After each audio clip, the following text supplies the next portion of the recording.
Dying Light the Following, an impressive 12-hour expansion to already the fantastic zombie parkour slayer known as Dying Light. This is a well done expansion, especially for a game like this, because this one takes you away from the parkour jumping and the parkour zombie slaying of the high-rise buildings of Haran to the subtle grounds of a countryside.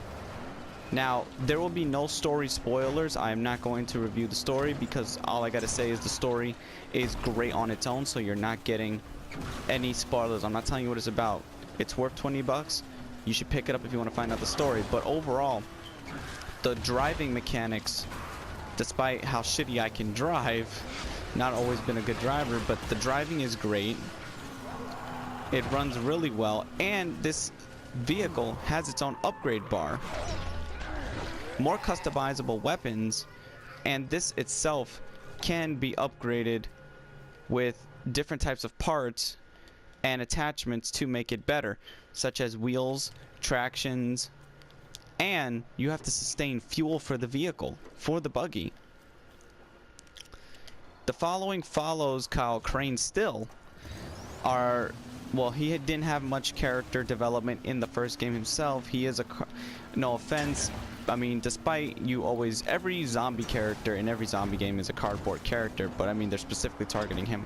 I mean, yes, he is paper thin, but he's still a zombie slayer. That's his deal.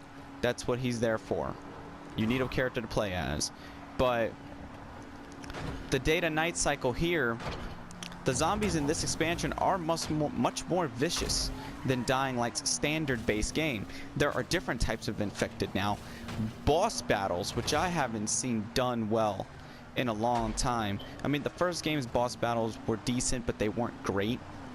These boss battles are some big ass bosses, huge bosses. And this area, this countryside, you have to scavenge parts from the cars to actually sustain your vehicle, to actually live and survive much harder. You know, this expansion made the game much tougher, and I like that. Fighting to survive is what these zombie games have been about. Zombie games make you feel so invincible when you get to a certain point, but this game doesn't. This game actually makes you feel like, oh shit.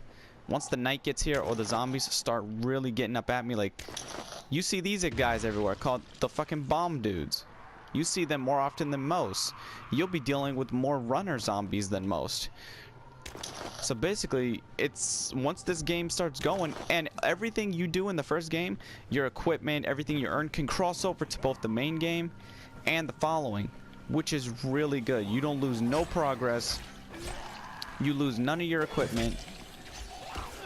You can gain pretty much level up and play both both games equally without the worry of having to start from the beginning and grinding your way to get to the power that you have, that you earned the first time around, which I like that a lot.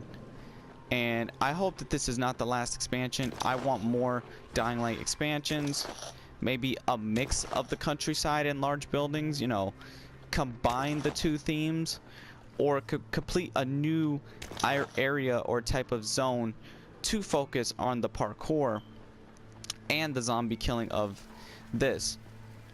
As you can see there, this map is ridiculously large. And if you don't believe me, this is the map. Bigger than Haran. Way bigger. And your skills crossover, but you also have the driver and legend, which I have not gone to legend. Legend requires you to rank up survival all the way. And your believer rank. Your rank there will let you know of people who trust you. You have to actually earn people's trust. And instead of the story being told in a fashion, it's a similar way like the first time around. You actually have to do different types of quests, but the quests aren't always repetitive. They're more different than most. Each quest actually feels grand in its own, especially now you're destroying more volatile hives, and the volatiles this ride around in this area are no joke.